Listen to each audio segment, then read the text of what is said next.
गौरी गणपतीचा सण म्हणजे सुगंधी फुलांचा गंध, उकडीच्या मोदकांचा गोडवा आणि घराच्या उंबरठ्यावर उमललेली रंगीबेरंगी कला आणि आपली रेडी रांगोळी.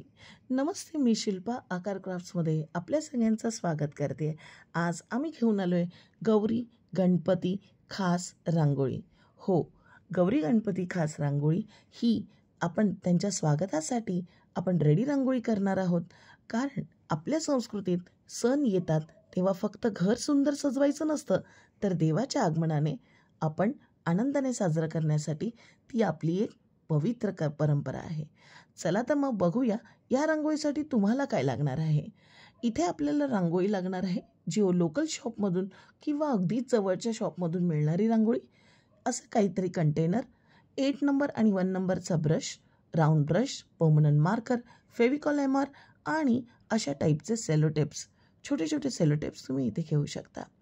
इथे पहा, काही व्हिडिओमध्ये मी हे दाखवलंच होतं. अशा प्रकारचं रांगोळी ऑर्गनायझर मी वापरते. कलरफुल रांगोळी ऑर्गनायझरचं ज्याच्यावर मी वेगवेगळे रंगांचे नावसुद्धा लिहून ठेवले आहेत आणि त्यामध्ये लागणारे फिलर, सुपारी, पेन आणि इयरबड असे बरेच साहित्य ठेवले आहे. यानंतर आपण इथे घेतली आहे A3 प्रिंटआउट आणि त्या प्रिंटआउटवर A3 175 मायक्रॉनची OHP शीट घेतली आहे. सेलोटेपने ती फिक्स करून घेतली आणि आता मी ब्लॅक पेनाने ट्रेस करून घेत आहे. तर ट्रेस करताना एक एक लाईन अगदी जिथे थिक आहे आणि जिथे थिन लाईन्स आहेत त्या पद्धतीने त्या ट्रेस करून घ्यायच्या. रेडी रांगोळी बनवण्याची प्रोसेस अगदी सिंपल आहे मैत्रिणींनो. इथे पहा ना, मिश्रण बनवण्यासाठी मी फेविकॉल MR घेत आहे आणि त्यात थोडंसं मी पाणी ॲड करणार आहे. आता ह्याचं प्रमाण आणि रेशिओ किती असलं पाहिजे, जवळपास 70-30 तुम्ही पकडून चाला. कारण 70% जेव्हा फेविकॉल घ्या तेव्हा अगदी कमी 30% त्यामध्ये पाणी ॲड करा आणि अगदी थिक मिश्रण आपल्याला रेडी करून घ्यायचं आहे. इथे मी या आजच्या रांगोळीमध्ये 2 लेअर टाकणार आहे प्रत्येक रांगोळीमध्ये, त्यामुळे आपल्याला मिश्रण जास्त लागणार आहे. इथे पहा, एक थिक मिश्रण लावून घेतल्यानंतर मी येल्लो रंगापासून सुरू करत आहे. मुकुटला मी इथे येल्लो रंग ॲड करत आहे. रांगोळी मिश्रणावर लावून घेतल्यानंतर आपण त्यावर पेपरने हलकासा दाब देणार आहे आणि उरलेली रांगोळी झटकून बाहेर काढणार आहोत.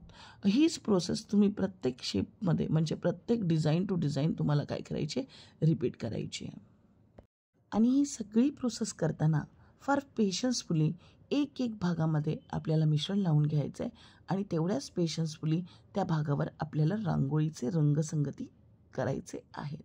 आता बऱ्याच वेळेला काय होतं, म्हणजे प्रिंटआउट साजेशी मिळत नाही, डिझाईन्स मिळत नाहीत. मैत्रिणींनो, तुम्हाला आमच्या चॅनलवरचे डिझाईन्स हवे असतील तर आम्हाला तुम्ही डायरेक्टली मेसेज करू शकता. आमचा व्हॉट्सॲप ग्रुप जॉईन करून. आमचे बरेच कम्युनिटी टॅबमध्ये आम्ही आमच्या व्हॉट्सॲप लिंक ऑलरेडी दिलेली आहे. तुम्ही आमचा व्हॉट्सॲप ग्रुप कधीही जॉईंट होऊ शकता. त्या ग्रुपवर असं वेगळं असं काही नाही, पण नक्कीच तुम्हाला डिझाईन्स नक्की मिळतील, काही नोटिफिकेशन मिळेल, आमच्या नवीन येणाऱ्या व्हिडिओबद्दलचे काही गाईडलाईन तुम्हाला त्यावर मिळून जातील. आणि हो मैत्रिणींनो, वेगवेगळे डिझाईन्स करणं ही एक खासियत नाही आहे, तर वेगवेगळ्या पद्धतीने नवीन डिझाईन्स तुमच्यासाठी घेऊन येणं हे आमचं एकमेव उद्देश राहील, नेहमीच राहील. आणि त्यामागची सगळी धडपड तुम्ही या व्हिडिओमध्ये बघू शकता. अगदी स्टेप बाय स्टेप मी इथे सांगण्याचा प्रयत्न केला आहे. तरीही तुम्हाला काही डाऊट्स आणि क्वेरी असतील तरी तुम्ही आम्हाला DM करू शकता. आता इथे पहा, रांगोळी आपल्याला अगदी हळूहळू प्रत्येक लेअरमध्ये टाकून घ्यायची आहे. अगदी देवीच्या प्रत्येक काही गोष्टींमध्ये तुम्ही आपले कलर्स रंगसंगती ॲड करू शकता. बऱ्याच जणांना हा डाऊट्स आहे की स्किन कलर इथे कसा बनवला. नक्कीच सांगेल, व्हिडिओ पूर्ण पहा. आता मी इथे तर फील करून घेतला आहेच, पण हा बनवायचा कसा हे मी एका लाईव्ह सेशनमध्ये पण दाखवलं आहे व्यवस्थितरित्या. जर तुम्ही तो लाईव्ह सेशन मिस केला असेल तर इथे नक्कीच पहा. इथे मी व्हाईट रंगाची रांगोळी घेतली आहे. जेवढी व्हाईट घ्यायची त्याच्या अर्धा मी येल्लो कलर घेतला आहे, अगदी येल्लो कलरच्या अर्ध्या मी ऑरेंज कलर घेतला आहे आणि अगदी किंचितसा मी त्यामध्ये लाईट पिंक ॲड करत आहे. मिक्स करा व्यवस्थित आणि तुम्हाला स्किन कलर मिळून जाईल. आता या स्किन कलरमध्ये डिफरन्स कसा करायचा तुम्ही पहा. इथे 2 वेगवेगळे स्किन कलर मी बनवले आहेत. एक डार्क स्किन कलर बनवला आहे आणि एक अगदी light colour. Dark skin colour बनवण्यासाठी तुम्ही त्यामध्ये थोडंसं ऑरेंज ॲड करू शकता. पिंक थोडंसं ॲड केल्याने अजून फेअरर स्किन बनत जाईल आणि थोडंसं व्हाईट कलर त्यामध्ये ॲड केल्यानंतर अजून गोरी अशी फेअरर स्किन कलर इथे मिळून जाईल. दोन्हीही स्किन कलरमध्ये म्हणजेच देवीच्या आणि गणेशाच्या दोघांच्याही स्किनमध्ये आपल्याला स्किन कलर वापरायचा आहे.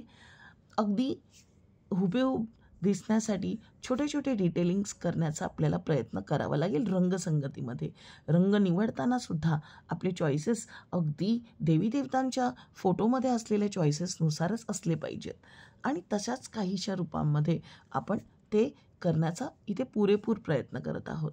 तुम्ही तर सांगालच की हा प्रयत्न सक्सेसफुल झाला आहे की नाही, पण ही पूर्ण रांगोळी त्यासाठी तुम्हाला बघावं लागेल. अगदी पुढचे डिटेलिंग्स स्टेप्ससुद्धा बघावे लागतील. हे पहा, एक लेअर मारल्यानंतर स्वस्तिक इतकासा लेअर दिसत आहे. त्यामुळे मला असं वाटतं ह्या रांगोळीला 2 लेअरची गरज आहे आणि इथे मी ह्या पूर्ण रांगोळीला 2 लेअर कंप्लीट करून घेणार आहे. 2 लेअर मारण्यासाठी पहिला आणि दुसऱ्या लेअरमध्ये अगदी अर्धा तासाचा डिफरन्स ठेवा. आता 2 लेअर मारून झाल्यानंतर तो पूर्णपणे सुकून झाल्यानंतर आपल्याला ह्या प्रत्येक प्रिंटआउटमधले प्रत्येक एक छोटे छोटे डिटेलिंग्स करून घ्यायचे आहेत. आता ते करायचे कसे, मी इथे ब्लॅक कलरची आउटलाईन वापरली होती आणि म्हणूनच मी इथे ब्लॅक ॲक्रेलिक कलर वापरणार आहे. ब्लॅक ॲक्रेलिक कलर बरोबर आपण वापरणार आहोत व्हाईट, येल्लो आणि रेड कलरचा ॲक्रेलिक कलरसुद्धा. कारण टिकलीपासून ओठापर्यंत आणि काही सोंडच्या डिझाईनपासून काही गोष्टीपर्यंत रेड कलरचा आपण इथे वापर केला आहे आणि म्हणूनच black, white, red and yellow असे 4 कलर मी या डिटेलिंगसाठी वापरले आहेत. ॲक्रेलिकचे आपण इथे कलर वापरत आहोत. पहा, छोटे छोटे डिटेलिंग्स केल्यानंतर बॉर्डर, अगदी डोळ्यांचे काही डिटेलिंग्स आणि ओठाचे काही कलर्स, अगदी टिकली ॲड केल्यानंतर आपल्या देवीचा जो रूप आहे अगदी प्रसन्न करून टाकणारं असं रूप मला बनवायचं होतं आणि ते एक्झॅक्टली माझ्या रांगोळीमधून उतरलं. ह्याची मला खूपच म्हणजे समाधान मला मिळालं. कारण स्टार्टिंगला असं वाटत होतं की हे बिघडत तर नाही ना, काही डोळे तर बिघडणार नाही ना. ह्या भीतीमुळे थोडं हळूहळू काम केलं आणि ते काम इतकं चांगल्या पद्धतीने झालं की रिझल्ट तुमच्यासमोर आहे. आणि हो, या सगळ्या गोष्टींमध्ये किती वेळ लागला, साधारणतः 2 ते 3 तासामध्ये ही रांगोळी रेडी होऊन जाते. थोडी मोठी आहे A3 शेपमध्ये आणि त्यामुळे थोडा वेळ लागला. थोडी साईज मी जर छोटी असती तर नक्कीच 1 तासामध्ये ती झाली असती. रांगोळी टाकण्यापासून त्याचे डिटेलिंग्स करण्यापर्यंत, अगदी 2 लेअर सुकण्यापासून सगळ्या गोष्टी करेपर्यंत 2 ते 3 तासाचा कालावधी लागतो मैत्रिणींनो आणि तेवढ्या कालावधीमध्ये तुमची ही रांगोळी पूर्णपणे कंप्लीट होऊन जाईल. गौरी गणपतीच्या आगमनाने घरात प्रकाश, सात्विकता आणि उत्साह भरून जातो. रेडी रांगोळी आपापल्या कलेचं मनमोकळं प्रदर्शन आपल्याला करता येतं. अगदी घराघरात देव पाहुणा आला आहे आणि त्याची सज्जता दाखवून आपण चला एक काहीतरी वेगळं असं बनवूया. आपण गौरी गणपतीच्या सणासाठी काही आपले कलेचं सादरीकरण करण्यासाठी काही नवीन नवीन आयडिया वापरूया, काही नवीन नवीन रांगोळीमध्ये ट्राय करत राहूया आणि मला असं वाटतं की ह्या माझ्या प्रत्येक मैत्रिणी व्यवस्थितरित्या करू शकतात. आता इथे पहा, रांगोळी सुकून झाल्यानंतर, आउटलाईन सुकून झाल्यानंतर आपण अगदी माग टू माग त्याला कट करून घेणार आहोत. काहीसं असं कट करताना फार सावधानतेने कट करायचं आहे.